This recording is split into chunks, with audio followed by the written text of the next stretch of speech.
ఇకపోతే నిద్రపోయే టైంలో కాళ్ళు చేతులు పట్టేసి సడన్గా ఏదో పెరాలిసిస్ వచ్చినట్లుగా మాట్లాడలేకపోవడం, వాళ్ళు కదపాలనుకుంటారు కానీ చెయ్యి కదపలేకపోవటం, దీన్ని స్లీప్ పెరాలిసిస్ అంటారు. అది నిజమైన పెరాలిసిస్ కాదు. ఒక గాఢ నిద్రలో రెమ్ స్లీప్ అనేది ఉంటుందన్నమాట. సో దాంట్లో కొన్నిసార్లు ఈ చేతులు కాళ్ళు బిగుసుకోవటం అనేది ఒక రకమైన స్లీప్ పెరాలిసిస్ లేదా మనకి డ్రీమ్స్ యొక్క పరిణామం కింద కూడా మేము పరిగణిస్తూ ఉంటాం.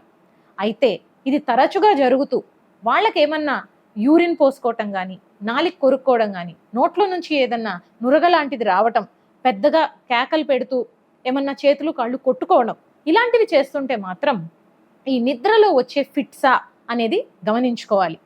అలాగని కొంతమంది నిద్రలోకి వెళ్లే ముందర నిద్ర నుంచి బయటికి వచ్చేటప్పుడు ఒక రకమైన జర్కీ మూమెంట్స్ లాంటివి ఎక్స్పీరియన్స్ చేస్తూ ఉంటారు. వీటిల్ని మళ్ళా మనం ఫిట్స్ అని పరిగణించమన్నమాట.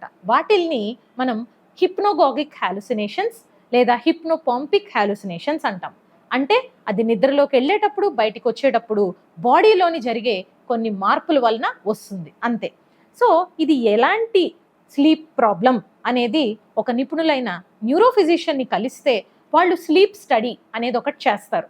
దీంట్లో ఈ రకరకాల మూమెంట్ డిజార్డర్స్ లేదా స్లీప్లో వచ్చే ఫిట్స్, పెరాలసిస్లు, ఇకపోతే అబ్స్ట్రక్టివ్ స్లీప్ యాప్నియా, ఇలాంటి రకరకాల నిద్రకు సంబంధించిన సమస్యలన్నీ ఈ నిద్ర పరీక్ష ద్వారా తెలుస్తాయి.